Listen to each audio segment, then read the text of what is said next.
Henry Playhouse presents The Lotterman Affair.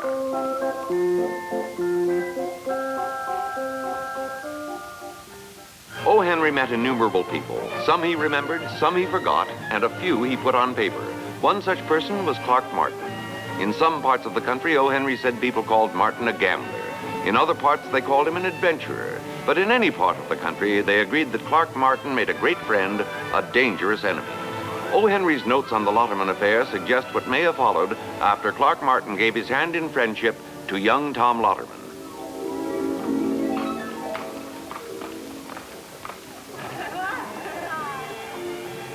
Hello, Wells. Hello, Clark. How are things going? Oh, about the same. Sounds like you have a full house in there. Why not? Food's the best, the music's good, and I give them great entertainment. Wouldn't be right if I didn't do business. Say, I have a date with Tom Lotterman. You seen him? Yeah, he came in about 10 minutes ago. You'll find him at the bar at one of the tables. Clark, I want you to do me a favor. Sure. Tell him he ought to stop coming in here. Are you kidding? Between the money he loses at your tables and the action he gives your book, you can practically retire. Yeah, but his kind are dynamite. They figure they own the world. When they lose a couple of times, they start betting with IOUs. I've got enough paper to open a stationery store, all signed by Lotterman. How much does he owe you? The last count was $50,000. And that's not good. It's a nice round figure anyway. My partners don't agree. So tonight I leveled with the kid. I told him to pay up by Friday or else. I must say your partners aren't very original. Neither is the way they treat a guy that doesn't pay. I don't like that kind of talk, Wells. And tell him to get the money. And convince him to stay out of here. Believe me, his business I can do without. Too bad you didn't think of that before.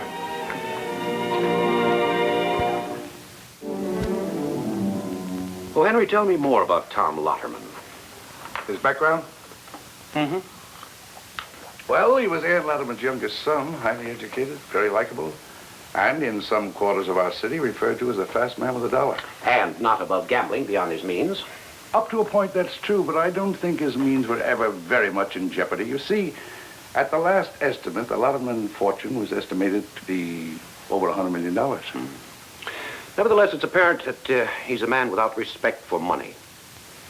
That's a bad quality, O. Henry. Yeah, you may be right. How about Clark Martin? Was he cut from the same cloth? Well, using your phraseology, there wasn't enough cloth to make more than one Clark Martin. He was quite a fella. In other words, he was respectable.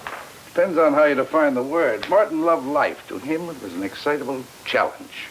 As a boy, he worked building the railroad out of Kansas City. And once, he gambled 10,000 head of cattle on one hand of stud. Well, what happened? He won, became the owner of the biggest gambling house in New Orleans. Then he's nothing but a gambler. Perhaps. Still, he was among the first to charge that hill at San Juan with Teddy Roosevelt. How did he happen to meet Tom? Accidentally. And for some strange reason, Martin liked him. Maybe saw something in the boy that nobody else saw. Or saw an opportunity to feather his own nest. Well, a lot of people thought that. Now, suppose I continue with the story, and we'll find out whether you were right. Go ahead. Well, knowing Tom, Martin went directly to the gambling room. Couldn't find it, so he headed for the bar. Hello, Tom. Hello, Clark. How are you? I want to talk to you. All right. Will you do me a favor? Certainly. My luck's been a little bad lately. I know it's bound to change, but right now I'm being pressed by Wells. So I heard. He wants $50,000 by Friday. Let's take a table.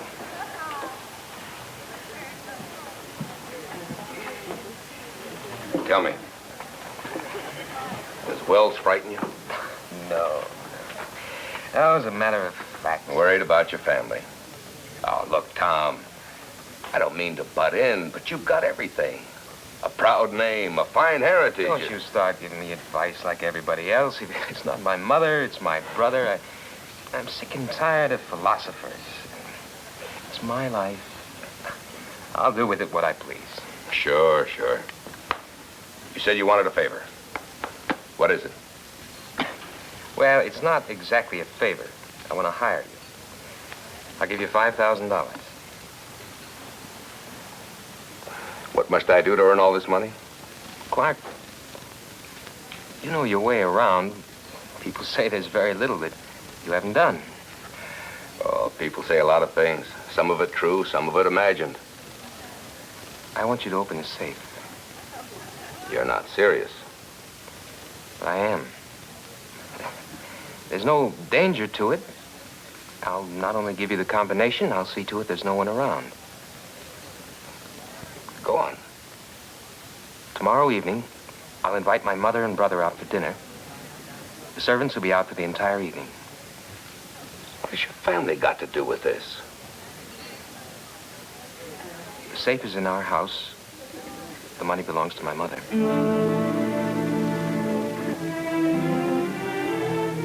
I'll think it over. If you don't hear from me by 3 o'clock tomorrow afternoon, you'll know I turned it down.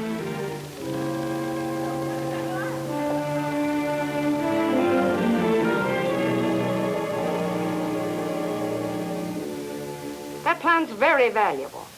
We paid better wages than anyone else. No excuse for this kind of trouble. I'm not interested in excuses, Charlie. I want results. There's a man outside waiting to see you. His name is Clark Martin. You see him for me, Bob. It's regarding Tom. Oh, very well. Well, thank you. You'll pardon me for interrupting, but I felt it was necessary. Your name's Martin? That's right, Clark Martin.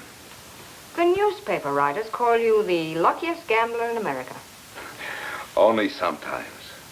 What is it you wish to talk about, Tom? I think Tom would rather I spoke only to you. If you don't mind, Robert.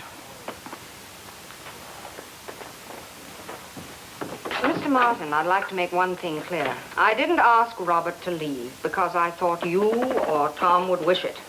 But because he's had to endure these embarrassing situations before, I could see no reason for his having to do so again. But what makes you think this is an embarrassing situation? Isn't it? Yes, I suppose you're right. Mr. Martin, I'm not entirely encompassed in iron, cotton products, and transportation. I'm also a mother as well. I know my 2 sons. I know what to expect of each of them. What is it this time? A woman or a gambling debt? Gambling debt. Do you? No. Well, then why are you here? Tell you the truth, I don't know. I do know I mean to ask you for $50,000. Oh, blackmail. No. No, the $50,000 is for your son, Tom. Well, if you'll forgive my saying so, from what the sports writers say, you don't seem the type to play John Alden. Well, perhaps I should also add that if I succeed in getting the money for Tom, I also receive $5,000 for myself. At least you're honest. Why did Tom send you? He doesn't even know I'm here. Well, then how are you supposed to get the money? Rob a bank, perhaps? The important thing is I came to you. Mr. Martin, do you have any idea how much $50,000 might be? Yeah. Yes, I was a lot of years learning it. Tom's had that amount several times. Unfortunately, he could never keep it. Is that his fault? What do you mean? Mrs. Lotterman, do you believe a boy brought up in all this has much of a chance to know what money really means? Robert does. Tom's different. No 2 boys are the same. Oh, Mrs. Lotterman, I've spent a lot of time with your son, Tom. He's a fine, sensitive boy, but he's lonely. He doesn't believe he fits in your world. Mm-hmm. That's my fault? Have you ever done anything to make it different? Mr. Martin, I think you'd better leave him without the $50,000. Robert on one side, Tom on the other. One fits, the other doesn't. Mrs. Lotterman, a little while ago you said you were a mother and a businesswoman.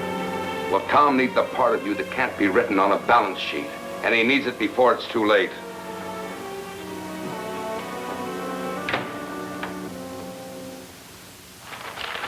The next morning, Clark was quietly reading his newspaper and enjoying his morning coffee when he was interrupted. Come in.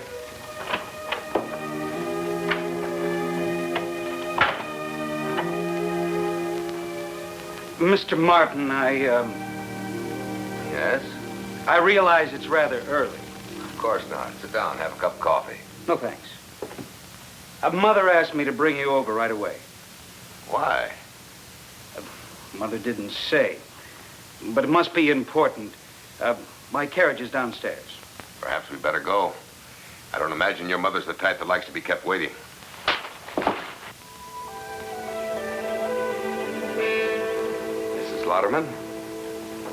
May I be excused? No, this time I want you to stay, Robert.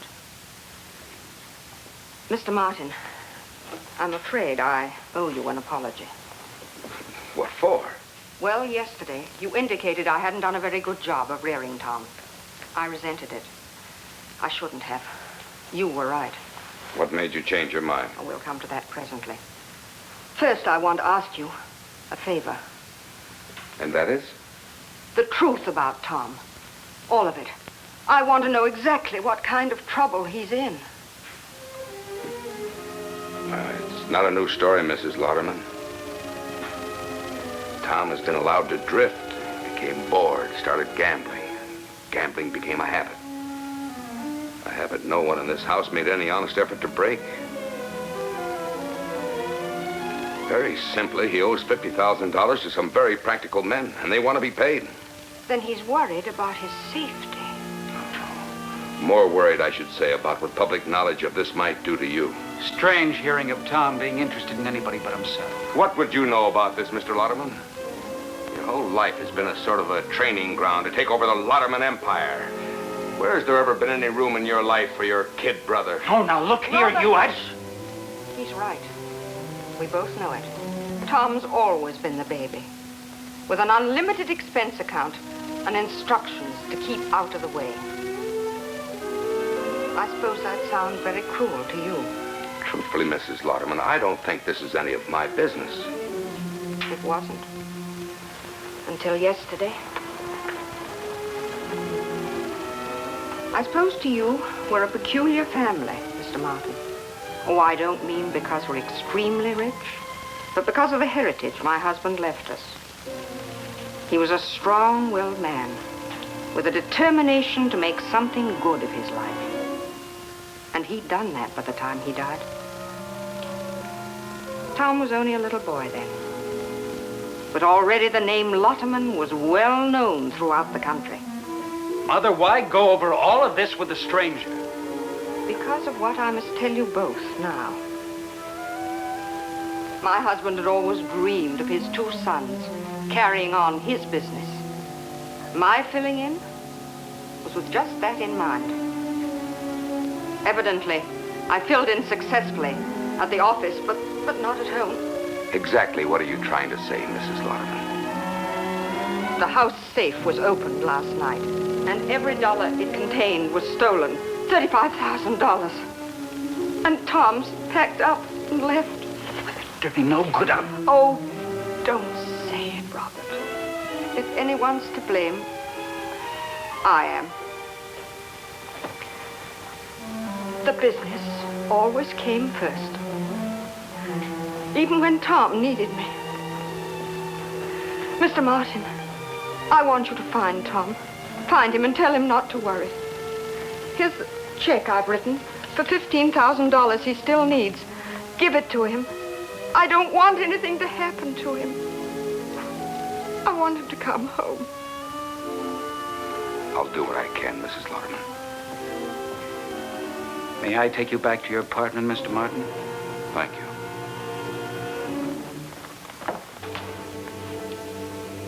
Mrs. Lotterman, I have an apology to make to you. Yesterday, when you said you were a mother and a businesswoman, I didn't believe you. I do now.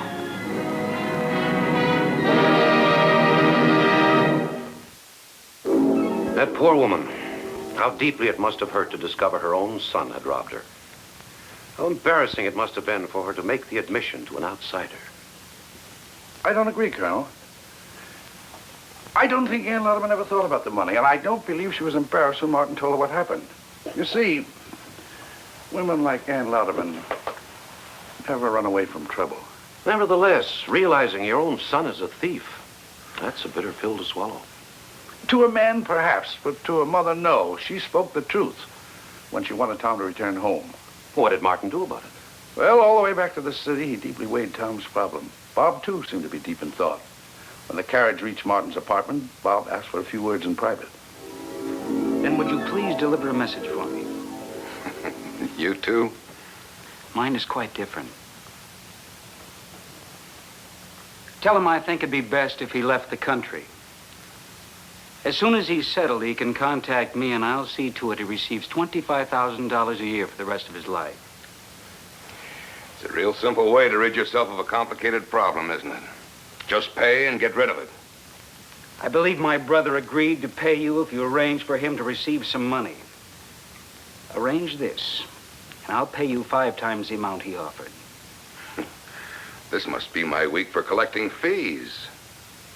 Tell me, Mr. Lotterman, have you ever been in trouble? Never. You're a very lucky boy. Or is it that Tom inherited all the bad in your family? Martin, I don't intend for you to make me out the two-headed monster. I love my brother, but I don't intend to see him go on breaking my mother's heart. And by banning him from her life, this solves it, huh? There's an old adage, and I hope it holds true. Out of sight, out of mind. Where Tom is concerned, this might be a good idea. I don't believe you care whether your brother lives or dies. There's a big estate involved. And with him out of the way, you... I had that opportunity a long time ago. How? He's not my brother. His parents were employed by my family. When he was a year old, they were killed in an accident. He was raised in our home. And Mother and Dad decided to adopt him. But since I was the one who'd be most affected, they let me make the decision. Did the adoption go through?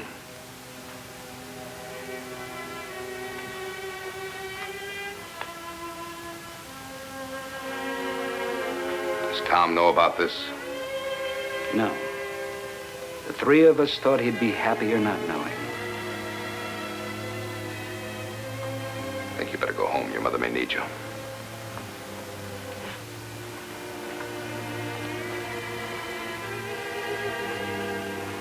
What do you intend to do about this, Mr. Martin?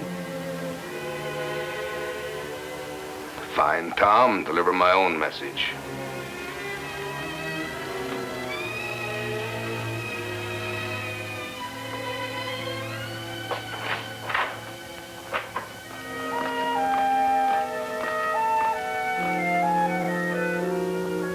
Instead of drinking it, why don't you crawl in the bottle and drown yourself? Why don't you go away, Martin? You bore me. And you turn my stomach. What's the matter? Sore because I saved myself $5,000? No. It's only because I let a punk like you make a sucker out of me. I figured you were a kid, frightened because you were caught in a jam. I thought you were worth helping. Now I'm sorry I even lifted a finger. Oh, that's a dilly. What did you do to help, Martin? Turn your back and walk away? Joe Phillips gave you $50,000 last night. Where do you think he got it? From you? That's right, boy. Oh, I didn't know, Clark. I'm sorry. As soon as I can, I'll pay it back. Sure. That ought to be easy for you. All you have to do is rob the same safe again, huh? What are you talking about? Your mother asked to see me this morning. She figured you must be in an awful jam to take $35,000 from her safe. And then she gave me a check for $15,000 to cover what you owe Wells. I didn't touch her safe. I swear it. As soon as I got the money from Phillips, I paid Wells.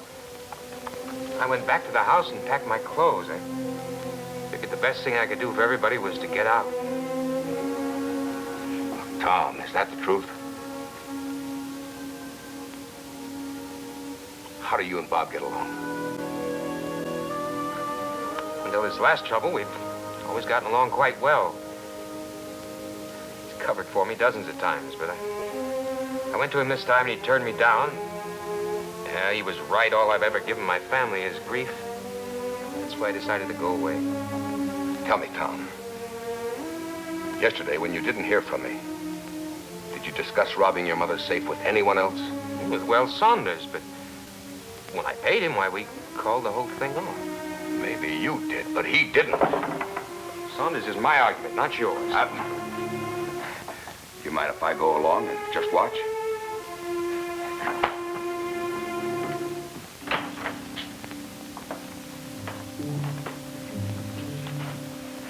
It's polite to knock. I don't want to be polite, Saunders. I want the money you took from my mother's safe. You've been drinking too much, kid. Now suppose you get out of here before I lose my temper. Where's the money, Wells? Pardon me. It's all yours, Tommy. Where's the money, Wells?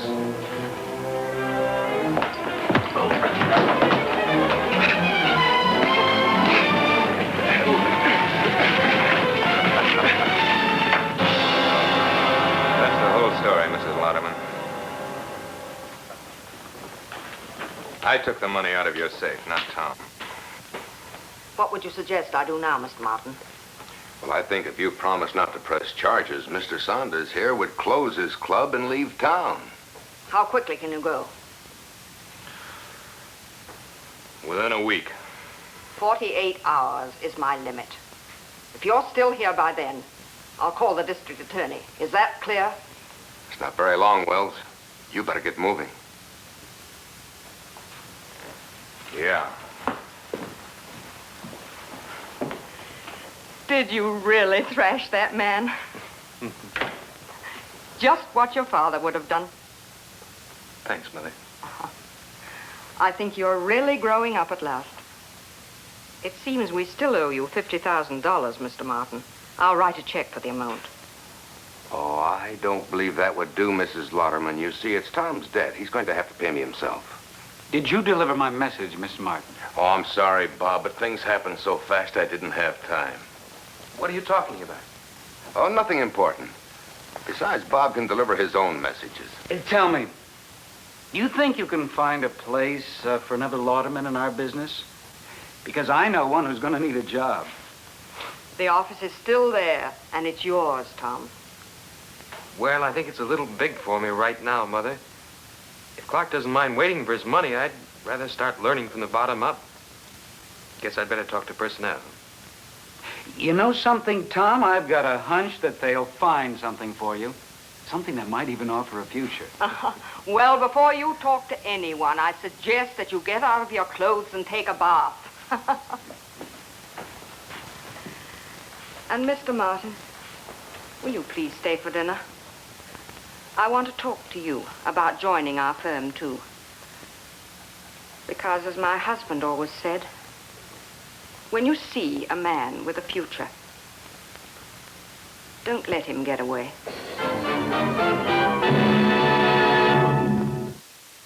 I like it, O. Henry. I like it very much. I'd love it. Mind if I ask a question or two? Please do. Did Tom ever find out he was adopted? As far as I know, the question never came up again. How did everything work out? I mean, did he really straighten himself out? That he did. Worked hard, and in a few years, he was crowding his brother Robert to the top of the ladder. Wonderful. And what about Ann Lotterman? Well, when she realized her sons were ready and able to take over the company, she retired. She spends her time now playing with her grandchildren. Won't even let her sons discuss business in front of her. Why? Well, she says business is a mysterious job reserved for men. She can't cope with it. Now, how about Martin? Were they able to persuade him to work for the Lotterman Company? Martin and the Lottermans became great friends, but he went back to the city he loved, New Orleans. Back to his gambling palace? Yes, among other things. Cattle ranch, tobacco plantation, sugar refinery. I thought he was a gambler. He was. You know, Martin always claimed that business was the greatest gamble in the world. I like him, O. Henry. I think your readers will, too. Might be a good idea for you to write a few more stories about Clark Martin. Maybe I will, Colonel. Maybe I will.